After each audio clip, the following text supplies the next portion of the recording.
सलाम पाकिस्तान 24 न्यूज़ के साथ मैं हूं ज़शान बशीर। यूट्यूब पर बराह रास्त देखने के लिए सब्सक्राइब कीजिए youtube.com/24newsHD। हेडलाइंस आप जान चुके, खबरों की तफसीलात की जानिब बढ़ते हैं और सबसे पहले आपको बताएं कि अपोजिशन लीडर शहबाज शरीफ ने इस्तीफ़े की खबरों को बेबुनियाद करार दे दिया।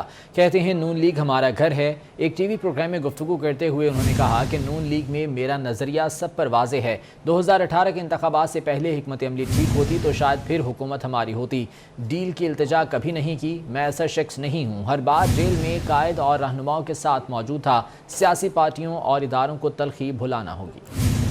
नज़ीर चौहान ने टेलीफोन करके शहजाद अकबर से माजरत कर ली। नज़ीर चौहान ने वज़ीर आज़म के मुशीर शहजाद अकबर से गुफ्तगू करते हुए कहा कि वो अपने बयान पर माजरत ख्वाह हैं, आपकी फैमिली से भी माजरत चाहते हैं। शहजाद अकबर बोले कि आपने गलत चीज़ को सियासी तौर पर उछाला था। MP नज़ीर चौहान ने टेलीफोन करके शहजाद अकबर से माजरत कर ली है। नज़ीर चौहान ने वज़ीर आज़म के मुशीर शहजाद अकबर को टेलीफोन किया और कहा कि वो अपने बयान पर माजरत ख्वाह हैं। और पाकिस्तान दुश्मनी में अंधा, भारत बाज ना आया। भारतीय क्रिकेट बोर्ड ने ICC को कश्मीर प्रीमियर लीग मंजूर न करने का खत लिख दिया।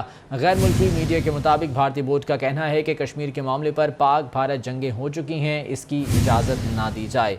पाकिस्तान दुश्मनी में अंधा, भारत अपने हथकंडों से बाज नहीं आया। भारतीय क्रिकेट बोर्ड ने ICC को खत लिखा है कि कश्मीर प्रीमियर लीग को मंजूर न किया जाए। और इस पर वज़ीर इत्तलात फवाद चौधरी का कहना है कि जनूबी अफ्रीका के खिलाड़ी हर्षल गिब्स पर कश्मीर लीग से किनारा कशी इख्तियार करने के लिए दबाव डालना अफसोसनाक है। क्रिकेट को सियासत के लिए इस्तेमाल करने का अमल नरेंद्र मोदी पहले भी कर चुके हैं, जिसकी हम शदीद मज़म्मत करते हैं। उन्होंने मज़ीद क्या कहा, आप भी देखिए। हर्षल गिब्स का जो बयान आया है कि उनके ऊपर दबाव डाला जा रहा है कि वो कश्मीर लीग से किनारा कशी इख्तियार करें, ये एक मैं समझता हूँ कि बड़ी बदकिस्मती की बात है। कश्मीर की जो स्ट्रगल है, कश्मीर की जो तहरीक है, उसको इससे कोई नुकसान नहीं पहुंचेगा, उसको तो फ़ायदा होगा। लेकिन एक बार फिर क्रिकेट जो है, जो हिंदुस्तान और पाकिस्तान के लाखों नहीं अरबों शहरियों के दिल की धड़कन है, उसको अपनी सियासत के लिए इस्तेमाल करने का अमल मोदी साहब पहले भी कर चुके हैं, वो दोबारा कर रहे हैं। हम इसकी शदीद मज़म्मत करते हैं। क्रिकेट को आप अपनी जो सियासत है उससे अलहदा रखें। कश्मीर लीग जो है वो पाकिस्तान के लिए पाकिस्तान की क्रिकेट के लिए इम्पॉर्टेंट है, लोग देखना चाहते हैं। और आप इंटरनेशनल प्लेयर्स को रोक कर और अपना गैर मंतकी सियासी तौर के ऊपर इस खेल इस्तेमाल करके आप अपना ही करेंगे, और हम इसकी शदीद मज़म्मत करते हैं। कराची के इलाके सुखन थाने की हुदूद लेबर स्क्वायर में 2 गिरोहों में तसादुम के नतीजे में 1 शख्स हलाक और 2 ज़ख्मी हो गए। पुलिस ने सर्च ऑपरेशन में 6 मुश्तबा अफराद को पकड़ लिया। मरकजी मुबैना मुलजिम कारी सज्जाद तनोली ने थाने जाकर गिरफ्तारी पेश कर दी। कराची के इलाके डिफेंस में PTI के MNA असलम खान के बेटे के वलीमे की तकरीब मुनाकिद की गई। तकरीब में सैकड़ों अफराद शरीक हुए। इसी बारे में मज़ीद जान लेते हैं। जावेद कायम खानी हमारे साथ मौजूद हैं। जावेद, एक जानिब शहर में लॉकडाउन है, दूसरी जानिब वलीमे की तकरीब में सैकड़ों अफराद शरीक हो रहे हैं, क्या मामला है? बिल्कुल जी, हुकूमत की जानिब से SOPs वाज़े की गई है, लेकिन गरीब की बच्ची की शादी हो तो पुलिस जो है वो पहले पहुंच जाती है। लेकिन अगर डिफेंस इलाका हो और MNA और उसके बेटे की शादी हो तो पुलिस आती है और देखकर चलती बनती है। पुलिस भी आई और इंतजामिया की जानिब से AC का हमला भी आया, लेकिन दोनों ने जो है वो देखने के बाद देखा अनदेखा कर दिया और चले गए। सैकड़ों अफराद, गाड़ियों की तादाद से आप अंदाजा लगा सकते हैं कि सैकड़ों की तादाद में गाड़ियां मौजूद है। तो इनके इस दावत वलीमे के अंदर अफराद की शिरकत कितनी होगी, मुकम्मल तौर पर जो SOPs की खिलाफ की गई है, जिसके खिलाफ कोई कार्रवाई नहीं की गई। लेकिन दूसरी जानिब एक छोटे इलाके के अंदर रैली अपना बारात निकाली जाती है, तो उस बारात पर जो है वो थाने का SHO जो है वो FIR करके पहले को गिरफ्तार कर लेता है। जी ठीक है जावेद कायम खानी, बहुत शुक्रिया अपडेट करने के लिए। और कराची में कोरोना SOPs की खिलाफ वर्जियाँ जारी हैं। न्यू कराची पावर हाउस चौरंगी में सरकारी स्कूल में शादी की तकरीब मुनक़िद की गई और कोरोना SOPs की धज्जियाँ उड़ा दी गईं। District central 5C2 Bara market power house Chaurangi new Karachi के सरकारी स्कूल के ग्राउंड में इस शादी की तकरीब का इनेकाद किया गया और यहाँ पर SOPs की भी धज्जियाँ उड़ा दी गई। तर्जुमान सिंध हुकूमत मुर्तज़ा वहाब ने शहरियों से वैक्सीन लगवाने की अपील कर दी। कहते हैं शहर में 24 घंटे वैक्सीनेशन सेंटर्स खुले रहेंगे। वबा से निपटने के लिए अवाम वैक्सीनेशन कराएं। सिंध हुकूमत का शहरियों की सहूलत के लिए एक और अहसन इकदाम। शहर में पूरा हफ्ता 24 घंटे कोरोना वैक्सीनेशन सेंटर्स का आगाज़ कर दिया। ترجمان سندھ حکومت مرتضی وہاب ویکسینیشن سینٹرز میں انتظامات کا جائزہ لینے خالق دینا ہال پہنچے۔ اس موقع پر انہوں نے ویکسینیشن کے عمل پر اطمینان کا اظہار کیا اور شہریوں سے ماسک کا استعمال یقینی بنانے کی اپیل کی۔ سچویشن بڑی خطرناک ہے، آپ لوگ سب محنت کر کے باہر آ رہے ہیں، حکومت بھی آپ کا ساتھ دے رہی ہے، ویکسین بھی آپ لگوا رہے ہیں، لیکن اگر آپ نے ماسک صحیح سے نہیں پہنا ہوگا تو فائدہ بھی نہیں ہے۔ پلیز میری آپ سب سے گزارش ہے کہ ماسک صحیح طریقے سے پہنیں۔ اس سے قبل مرتضی وہاب اور پارلیمانی سیکرٹری صحت قاسم سوبنو نے ضلع جنوبی اور جناح ہسپتال میں قائم سینٹرز کا دورہ کیا، جہاں ڈاکٹرز نے انہیں بریفنگ دی۔ مرتضی وہاب کا کہنا تھا کہ گزشتہ روز سندھ میں 1,93,000 شہریوں نے ویکسین لگوائی۔ عوام افواہوں پر کان نہ دھریں، مل کر اس مہلک وبا سے نمٹنا ہوگا۔ شہری 24 گھنٹے کھلنے والے ویکسینیشن سینٹر سے استفادہ کریں۔ ایم کیو ایم پاکستان کے کنوینر ڈاکٹر خالد مقبول صدیقی کہتے ہیں کہ اس سال یوم آزادی کے بجائے ماہ آزادی منانے کا فیصلہ کیا ہے۔ آزادی خدا کا سب سے بڑا احسان اور زندگی کی سب سے بڑی شان ہے۔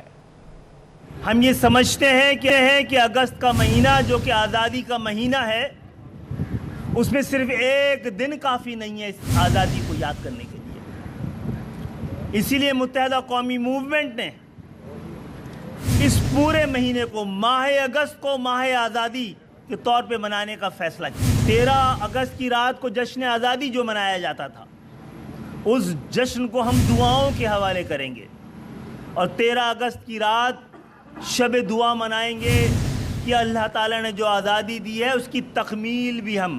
سیکرٹری جنرل مجلس وحدت المسلمین علامہ راجہ ناصر عباس کا کہنا ہے کہ ملک کو مختلف چیلنجز کا سامنا ہے۔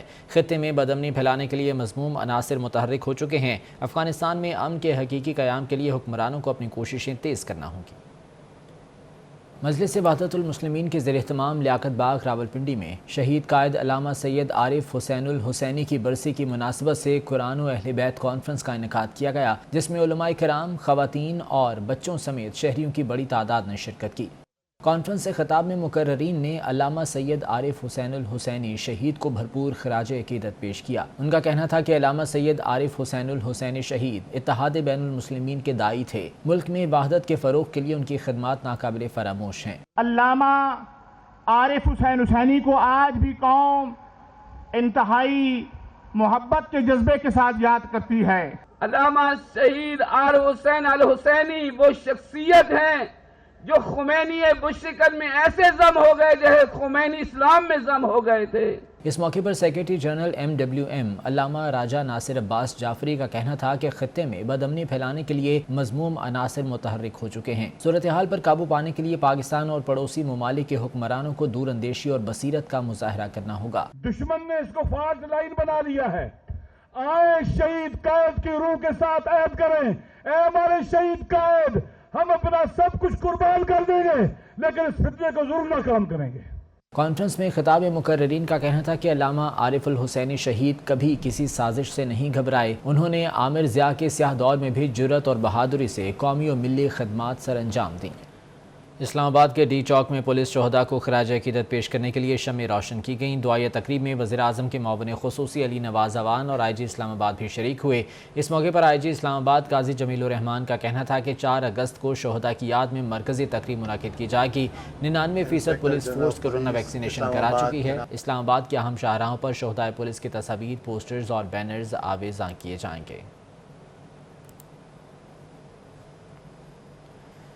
تحریک انصاف کے رہنما حلیم عادل شیخ کا کہنا ہے کہ حیدرآباد میں ٹرانسفارمر پھٹنے سے شہید ہونے والوں کے لواحقین کے ساتھ ہیں۔ معاملے پر وزیر اعظم سے مطالبہ ہے کہ ذمہ داران کو سزا دی جائے۔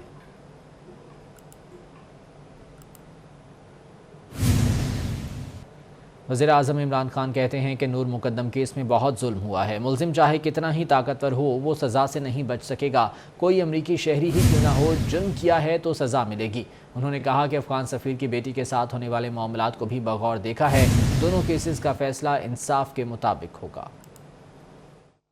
دیکھیں یہ ہے کہ یہ جو نور کا کیس ہے، یہ میں خود پہلے دن سے فالو کر رہا ہوں۔ اس کی ایک ایک چیز کا مجھے پتہ ہے، ساری میں نے تفصیل لی ہوئی ہے، ہوا کیا۔ یہ بڑا ایک خوفناک قسم کا کیس ہے۔ میں نے اس کی ایک ایک تفصیل لی ہے۔ لوگ کہتے ہیں کہ جی وہ بڑے مضبوط خاندان سے ہے جو وہ قاتل ہے اور وہ شاید بچ نہ جائے۔ یہ میں آپ کو بتا دوں کہ بچنے کوئی نہیں لگا اس میں۔ اگر وہ ڈیول نیشنل بھی ہے اور اگر کوئی سمجھ رہا ہے کہ وہ अमेरिकन उसकी सिटीजनशिप है वो बच जाएगा, वो बचने नहीं लगा, ये मैं आपको कह सकता हूँ। फॉरेन एम्बेसडर की बेटी से कुछ हुआ, वो इंसिडेंट हुआ था कि जी उसको किसी ने मारा है, उसको भी मैं ये बता दूं कि मैंने इस तरह केस को फॉलो किया जिस तरह वो मेरी अपनी बेटी है।